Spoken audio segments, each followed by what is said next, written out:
പിണറായി സർക്കാർ അധികാരത്തിലെത്തിയതിനു ശേഷം കൊലക്കേസ് പ്രതികൾക്ക് കോളടിച്ച മട്ടാണ്. വാരിക്കോരിയല്ലേ പരോൾ നൽകുന്നത്. ചിലർക്കൊക്കെ ഇനി ജയിലിലോട്ട് പോകേണ്ട കാര്യം പോലുമില്ല. ബാക്കിയെല്ലാം സർക്കാർ നോക്കിക്കോളും. RMP നേതാവ് TP ചന്ദ്രശേഖരനെ കൊലപ്പെടുത്തിയ കേസിലെ പ്രതികൾക്ക് ലഭിച്ചത് 1000 ദിവസത്തെ പരോളാണ്. നോക്കടേ കണക്കുകൾ പോയൊരു പോക്ക്. KC രാമചന്ദ്രനും ട്രൗസർ മനോജും സജിത്തും ജയിലിന് പുറത്ത് 1000 ദിവസത്തിലധികം ചിലവഴിച്ചു. 6 പേർക്ക് 500-ലധികം ദിവസം പരോൾ ലഭിച്ചപ്പോൾ കേസിലെ മുഖ്യപ്രതിയായ കൊടിസുനിക്ക് 60 ദിവസവും പരോൾ ലഭിച്ചു. ഇനി അതുമാത്രമല്ല, ജയിലിൽ കഴിയുമ്പോഴും സുഖിച്ചു തന്നെയാണ് കഴിയുന്നത്. ഇഷ്ടമുള്ള ബ്ലോക്കിൽ സ്വൈര്യവിഹാരം, ഇഷ്ടമുള്ള ഭക്ഷണം, വേണ്ടപ്പെട്ടവരെ വേണ്ടപ്പോൾ വിളിക്കാൻ ഫോൺ. ഒന്ന് ആലോചിച്ചു നോക്കിയാൽ പുറത്തേക്കാൾ സുഖം അകത്ത് തന്നെയാണ്. വേണ്ടപ്പോഴൊക്കെ അകത്തും പുറത്തുമായി കഴിയാം. ആരെ വേണമെങ്കിലും കൊലപ്പെടുത്താനുള്ള അവസരമല്ലേ വളരെ മനോഹരമായി സർക്കാർ നൽകുന്നത്. സഭയിൽ തിരുവഞ്ചൂരിന്റെ ചോദ്യത്തിന് മുഖ്യമന്ത്രി നൽകിയ മറുപടിയിലാണ് ഒന്നാം പിണറായി സർക്കാർ അധികാരമേറ്റ ശേഷമുള്ള കണക്ക് പുറത്തറിയുന്നത്. TP ചന്ദ്രശേഖരൻ വധക്കേസിലെ ഓരോ പ്രതികൾക്കും എത്ര തവണ പരോൾ അനുവദിച്ചുവെന്നും കാലാവധി എത്രയെന്നുമായിരുന്നു തിരുവഞ്ചൂരിന്റെ ചോദ്യം. 2024 ഒക്ടോബർ 14 ചോദിച്ച ചോദ്യത്തിന്റെ ഉത്തരം ഇപ്പോഴാണ് കിട്ടിയത്. അനൂപ്, ഷാഫി, മനോജ്, റഫീഖ്, മനോജൻ, KC രാമചന്ദ്രൻ, സജിത്ത്, കുഞ്ഞനന്ദൻ, ഷിനോജ്, രജീഷ്, സുനിൽകുമാർ എന്നിവരാണ് കേസിൽ ശിക്ഷിക്കപ്പെട്ട പ്രതികൾ. കൊടിസുനിക്ക് ഈ വർഷം ആദ്യവും പരോൾ അനുവദിച്ചിരുന്നു. പരോളിലിരിക്കെയാണ് കാസർഗോഡ് പെരിയ ഇരട്ടക്കൊലപാതക കേസിലെ പ്രതികളെ സുനി കണ്ടത്. കൂടാതെ പരോളിലിറങ്ങിയ കൊടിസുനി സ്വർണ്ണക്കടത്തുമായി ബന്ധപ്പെട്ട് വയനാട് സ്വദേശിയെ തട്ടിക്കൊണ്ടുപോയ കേസിൽ പ്രതിയായിരുന്നു. ജയിലിലും ഒട്ടേറെ തവണ സുനി പ്രശ്നങ്ങൾ ഉണ്ടാക്കിയിരുന്നു. പലതവണ ജയിലുകൾ മാറ്റി. എങ്കിലും സുനിക്ക് ജയിലുകളിൽ സ്വാതന്ത്ര്യത്തിന് ഒരു കുറവും ഉണ്ടായിട്ടില്ല. PK കുഞ്ഞനന്ദന് 327 ദിവസമാണ് പരോൾ ലഭിച്ചത്. 2020 മാർച്ച് 30-ന് 3 ഇടക്കാല ജാമ്യത്തിൽ പുറത്തിറങ്ങിയിരുന്നു.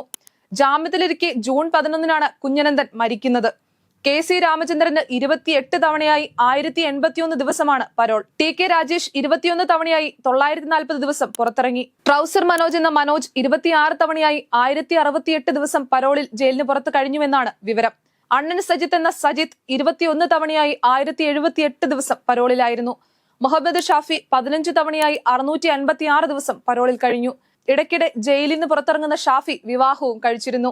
ഷിനോജ് 17 തവണയായി 925 ദിവസം പരോളിൽ കഴിഞ്ഞു.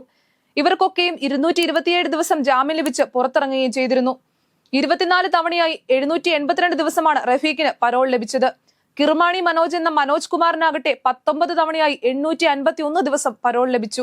പരോളിനിടയിലാണ് കിർമാണി മനോജിനെ ലഹരി പാർട്ടി നടത്തിയതിന് പിടികൂടിയത്. പരോളിലിറങ്ങി ക്രിമിനൽ കേസുകളിലും ഗൂഢാലോചനയിലും ഉൾപ്പെട്ട സംഭവങ്ങൾ മുൻപും ഉണ്ടായിട്ടുണ്ടെങ്കിലും പ്രതികൾക്കെല്ലാം പരമാവധി പരോൾ നൽകി.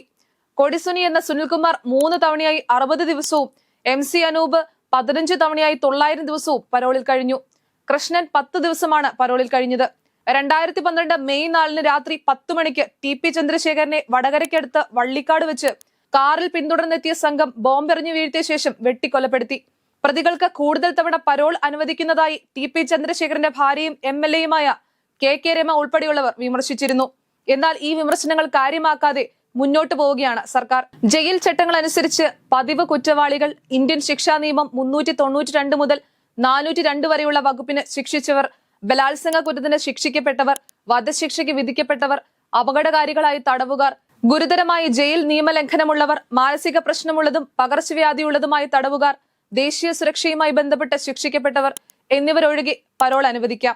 1 വർഷമോ അതിലധികമോ ശിക്ഷ ലഭിച്ചവർക്ക് ആകെ ശിക്ഷയുടെ 1/3, 2 വർഷമോ ഏതാണോ കുറവ് അത്രയും അനുഭവിച്ചിട്ടുണ്ടെങ്കിൽ അനുകൂല പോലീസ് റിപ്പോർട്ടിന്റെ അടിസ്ഥാനത്തിൽ പരോൾ ലഭിക്കും.